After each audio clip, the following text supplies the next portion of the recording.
हिमाचल प्रदेश की राजधानी शिमला में मंगलवार को दृष्टिबाधित संघ का आंदोलन देखने को मिला था। प्रदर्शनकारियों ने अपनी मांगों को लेकर प्रदर्शन करते हुए सचिवालय के बाहर चक्का जाम कर दिया था। संघ के सदस्य पिछले 918 दिनों से लगातार धरने पर बैठे हुए हैं, जिसे प्रदेश के इतिहास का सबसे लंबा आंदोलन माना जा रहा है। प्रदर्शनकारी दृष्टिबाधित बेरोजगारों की प्रमुख मांग है कि विभिन्न सरकारी विभागों में खाली पड़े बैकलॉग कोटे के लगभग 1100 पदों को तत्काल भरा जाए। इसके साथ ही पेंशन राशि में वृद्धि और दिव्यांगजनों के लिए प्रभावी कल्याणकारी योजनाएं लागू करने की मांग की गई है। संघ के पदाधिकारियों ने चेतावनी दी कि यदि उनकी मांगों पर शीघ्र कार्यवाही नहीं की गई तो आंदोलन को और तेज किया जाएगा।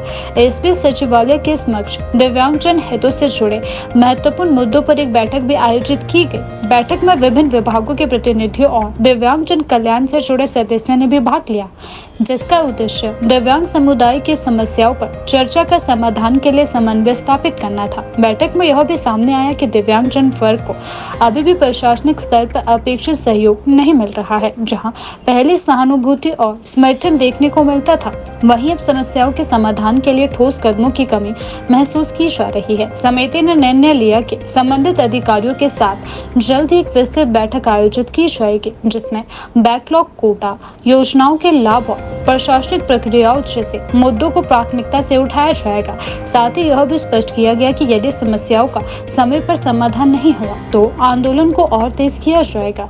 अंत में उपस्थित सदस्य ने एकजुट होकर अपनी मांगों को मजबूती से रखने का संकल्प लिया और मीडिया के माध्यम से शासन प्रशासन से अपील की है कि वे दिव्यांगजनों के अधिकारों और आवश्यकताओं को गंभीरता से लेते हुए जल्द कार्यवाही सुनिश्चित करें। मेरा नाम राजेश ठाकुर है। तो जैसा कल समस्त दिव्यांगजनों ने चक्का जाम सचिवालय के सामने किया था, तो उसके बाद जितने भी हमारे दिव्यांग साथी है तो उनकी वेलफेयर डायरेक्टर स्मित खिमटा जी के साथ बैठक हुई। उसके बाद स्मित खिमटा जी सचिवालय की ओर आते हैं और डिपार्टमेंट की आपस में हमारे बैकलॉग के लेके हमारी जो भी समस्या आ रही है उसके ऊपर 1.5 से 2 घंटे तक मीटिंग होती है। लेकिन उसके बावजूद भी हमें यही आश्वासन दिया जाता है कि आपको कल सुबह जब 10:30 बजे चीफ सेक्रेटरी मोदी आएंगे तो उनके साथ बातचीत करके उनसे सलाह मशवरा लेके आप लोगों को चीफ सेक्रेटरी लेवल की मीटिंग के लिए टाइम दिया जाएगा और डेट दी जाएगी।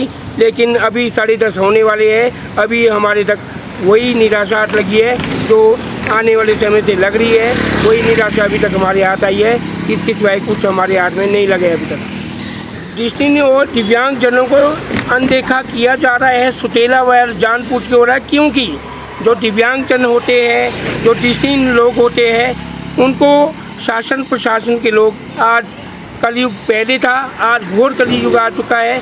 दया भावना मंत्रिमंडल के सारे मंत्रियों की मर चुके हैं, जमीन उन चुका पूरी तरह से मर चुका है।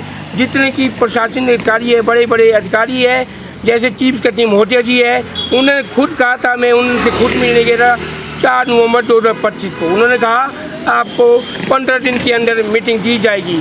आज वो 26 अप्रैल का महीना आया है, लेकिन उन्होंने हमारी समस्या के लिए कोई भी बैठक अभी तक दी नहीं है। ना माननीय मुख्यमंत्री जी हमारे बारे में बयान देते हैं। ऐसा वो मीडिया में जरूर कहते हैं कि दिव्यांगजनों की ये संवैधानिक अधिकार है, संवैधानिक लड़ाई है, उनकी समस्या हम जरूर हल करेंगे, पर समझ नहीं आ रहा है। या तो हमसे बहुत ज़्यादा पूरे शासन प्रशासन के लोग घृणा करते हैं दिव्यांग समाज से, या वो हमें कुछ देना ही नहीं चाहते हैं।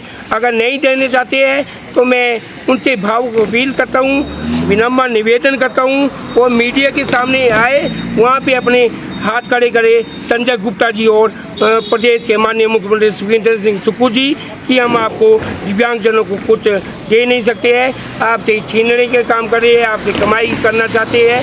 ये मीडिया के पास आके बोले ताकि दिव्यांगजन भी सेटिस्फाई हो सके, क्योंकि हमें भी सड़कों पे जाम करने का शौक़ नहीं है, लोगों को परेशान करने का शौक़ नहीं है। हमें भी यहाँ पे हमारे अधिकार खींच के लाते हैं, हमारी भावनाएं खींच के लाती है, क्योंकि हम भी बाल बच्चेदार लोग हैं, हमने भी बच्चे पालने हैं, हम भी किसी के बच्चे हैं। लेकिन इस तरह की दया भाव की जो होती है वो पूरी तरह पूरे शासन प्रशासन के लोगों में ख़त्म हो चुकी है, इनका ज़मीर मर चुका है। तभी आज ये दयनीय स्थिति समझ दिव्यांग। देखो जी, जो विधानसभा में प्रश्न उठाया तो वो बड़ी मजबूती से नाचन के विधायक विनोद कुमार जी ने उठाया था, उसका हम भी मान सम्मान करते हैं, क्योंकि जिस मजबूती और जिस तरीके के साथ उसने दिव्यांगजनों का मुद्दा उठाया था वो उनका कथन बिल्कुल सही था, लेकिन उसमें भी सामाजिक न्याय मंत्री धनीराम शांडिल जी का जो जवाब था वो निराधार जवाब था। तो ये इस तरह की राजनीति खेलते रहते नेता थे। अगर विपक्ष के नेताओं में भी इतनी मानवता होती, दिव्यांगजनों के लिए आगे आ सकते हैं। और देखो, मुर्गे की जो पीछे चला समोसा मुर्गा, इसको राष्ट्रीय मुद्दा बना सकते हैं। जो जन जन की ठोकरें खा रहे हैं, समस्त हिमाचल के लोग खा रहे हैं, उसको राष्ट्रीय मुद्दा क्यों नहीं बना सकते विपक्ष के साथी भी। अगर आपने इसको विपक्ष का मुद्दा बनाना है, क्योंकि हमें भी जीने का अधिकार है, तो आप सड़कों पे आइए। सड़कों पे इन 918 दिनों में, 919 दिनों में ना हमारे पास कोई बीजेपी के नेता आया, ना कोई माकपा का नेता आया।